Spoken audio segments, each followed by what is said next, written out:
After a crazy week of run-up for Tesla stock, today we want to take a step back in this very calm and quiet day, as I predicted yesterday, by the way, selling some short calls at the money, on point here. But today in this quiet day, we will take a little bit step back and look at a strategic topic. And that strategic topic is what should be top of mind for all of us for the coming months for Tesla, and that is Robotaxi, and a very specific aspect of autonomous vehicles. And which is very unusual for me, today I'm gonna give Waymo a lot of credit at the beginning of this session, and we will talk about the function and importance of Waymo for the entire industry as the pioneer in terms of regulatory and in terms of public opinion forming.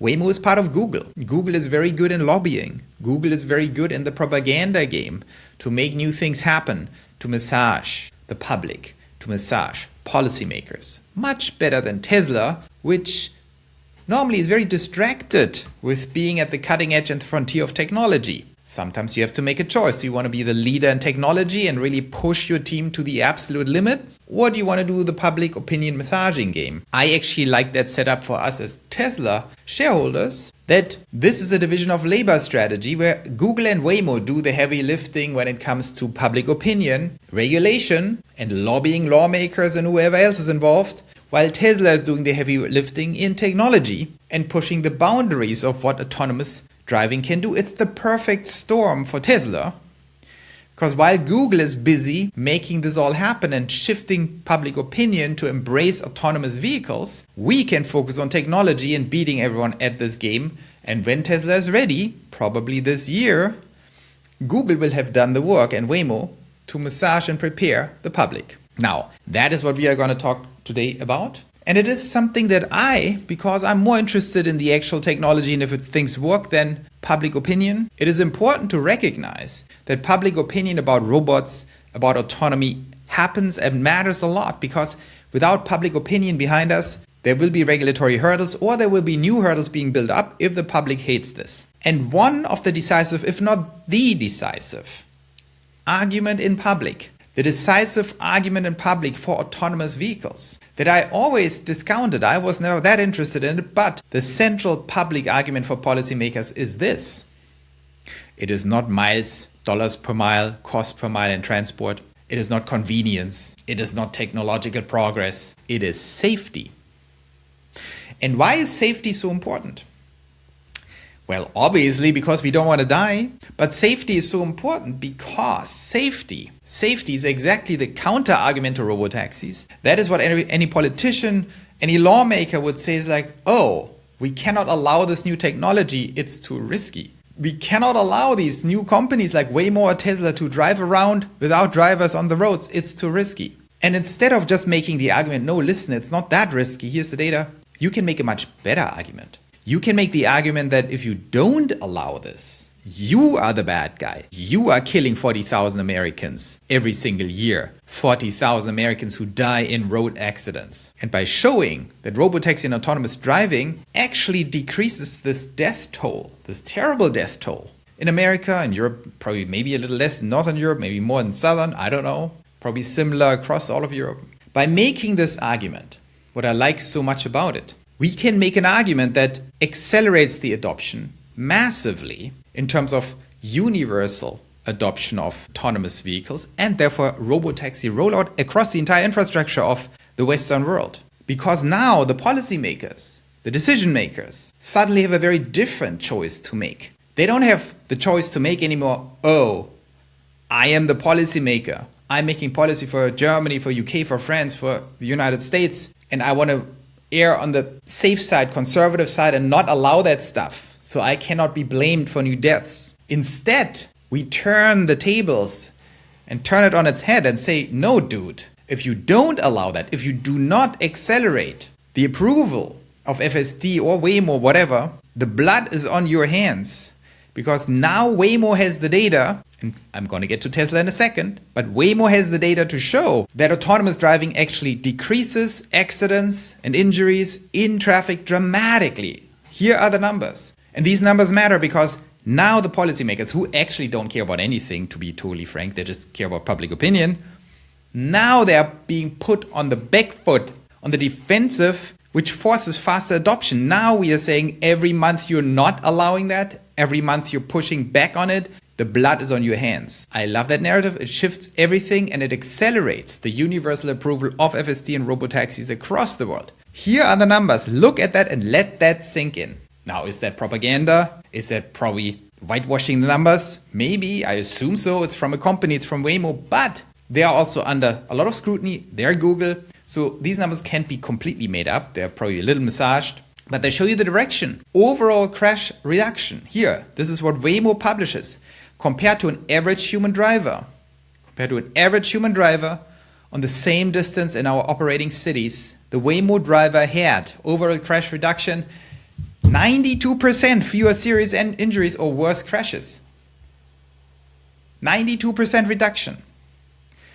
83% fewer airbag deployments in any vehicle crashes. 82% fewer injury-causing crashes. So this is important. Look, we have 82% fewer injuries. Crash reductions involving injuries to vulnerable road users, which means pedestrians, which means people on bicycles, which means bike riders, motorbike riders. 92% fewer pedestrian crashes with injuries. 85% fewer cyclist crashes with injuries. 81% fewer motorcycle crashes with injuries. And now let that sink in. Let's take one of these numbers. Let's take the biggest number here. Let's take 92%, both for pedestrians and for serious injury or worse crashes, which is very funny. They are serious injury or worse. It's not serious injury or death, because you don't want to mention death, even if you perform well.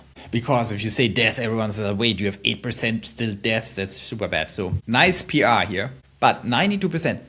You have to understand what that means. For a politician, I just want to take you on a journey where you go to a politician as a CNN reporter or something. You walk up to a politician and then you have these discussions. CNN getting briefed by Google, of course. That's how the propaganda works. Goes to the politician like, oh, listen, you're pushing back on autonomous vehicle approval. Are you aware that out of 100 Americans that are now in the hospital or in the cemetery dead, that out of these 100 Americans seriously injured in the hospital or dead, 92 could be alive today if you, Senator Smith, would not have voted against Waymo?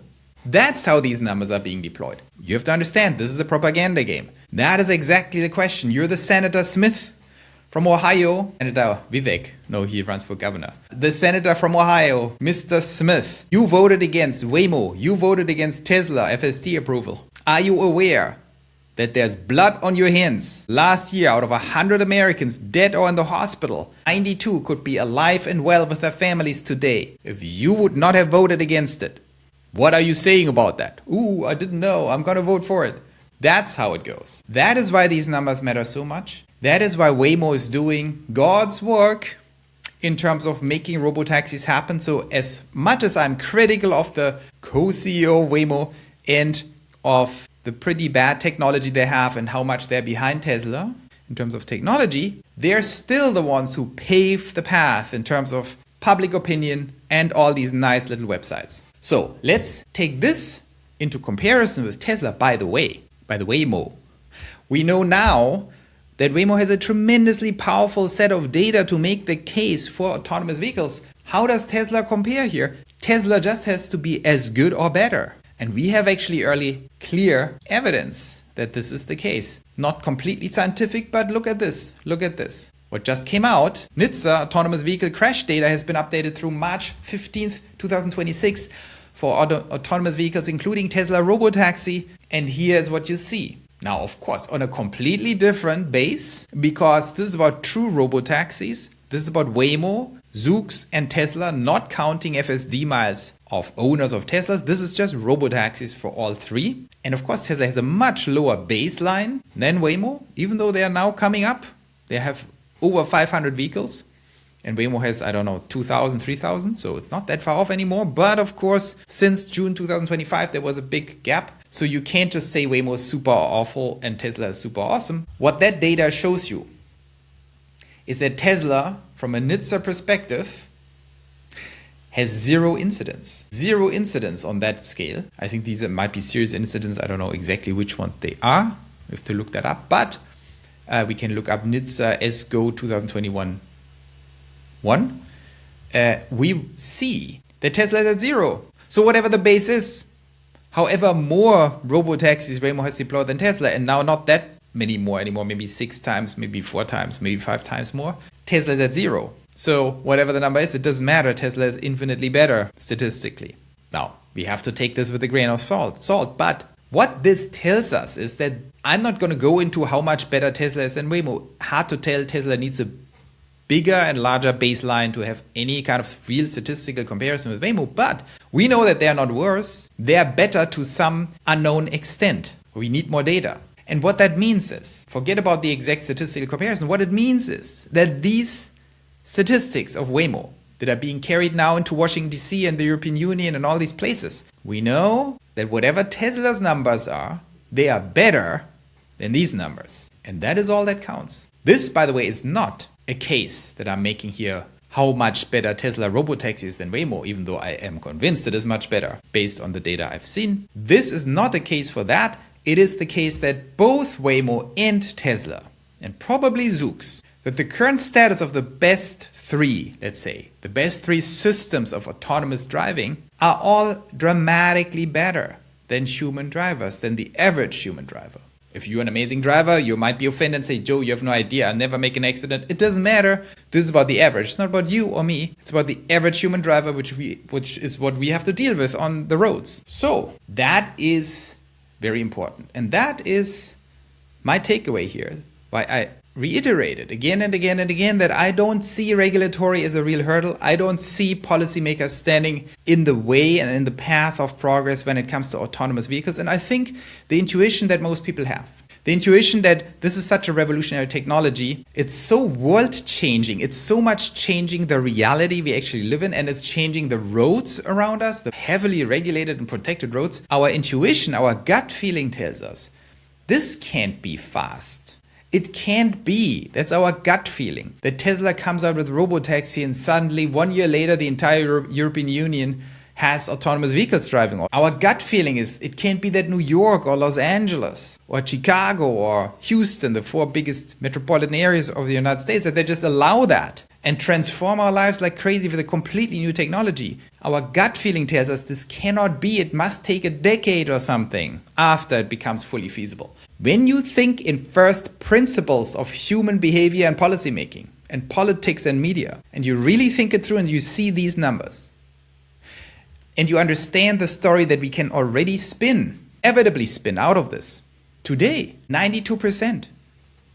Over 10 times more people would be alive. Over 10 times more people would be with their families, would not be hospitalized. Over 10 times, 1,000% more people, or less people, to be more accurate.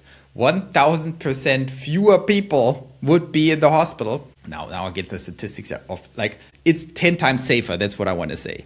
I have to be cautious here with the numbers. It is 10 times safer. We could have, instead of 100 people in the hospital or dead, we could have only 8 people in the hospital or dead. And 92 people would be totally fine. There's a story that will accelerate this adoption dramatically because it puts them on the defense, the people who want to stand in the way. And we see Waymo is preparing this. So this is my whole point. Why is this important? If you are a Tesla shareholder and you're betting on this whole thing and you're thinking about how quickly can this scale, when does it hit us? And once Robotaxi scales in Austin and the Bay Area and some other cities, maybe 35 cities are now being prepared in the United States, how fast can it actually become that big fat thing that we are all dreaming of? This new transportation infrastructure that caters to all Americans all across the country, I'm telling you, it can be much faster than you think. Once it's rolling out, it won't be a decade. It won't be 5 years. It won't be even 3 years. It will be dramatically accelerated to get complete green light, not just green light. There will be a forcing function on each municipality to adopt that and roll it out, because people are dying. Once you roll it out, they're not dying anymore. So that's just a little talk on Thursday here to remind everyone, this is a tsunami that is just waiting to be unleashed. And all that stands between us and the giant tsunami going over America and the European Union in terms of complete transformation, the only thing that stands in the way is FSD being ready. And you know that I think FSD is nearly ready. and can get unlocked at any point now in the coming months. Any day. I don't know when. That would help me a lot in terms of trading, but I'm pretty sure it's going to happen in the next 6 months, probably in the next 3 months. Let's see what happens. And from there, it will be a steep, insane rollout speed, much faster than people think, because exactly of these reasons. So I hope that was interesting. Go to Pioneer Lands. As always, I tell you to go to Pioneer Lands. You know that we are here in the Pioneer Academy talking about these things. You will get, by the way, I found this on our latest news. We have this great AI news refined by us, the team. We doing that. Let's see if the update works. We are actually sourcing the entire world of news, and you can click on robots. You see the latest robot news. You can click on AGI, my favorite, on space, even more favorite, and all the other things, and see the latest news here summarized in a very sophisticated way. So we are the best news source in the world now for our topics. That's where I found that. So go there. You can ask questions, go to research. You can ask a question, get on YouTube if you want, and then you can join us on Sundays where we have a live show on all these amazing topics. So I hope that was interesting. Don't forget to follow the autonomous revolution, and I hope to see you tomorrow.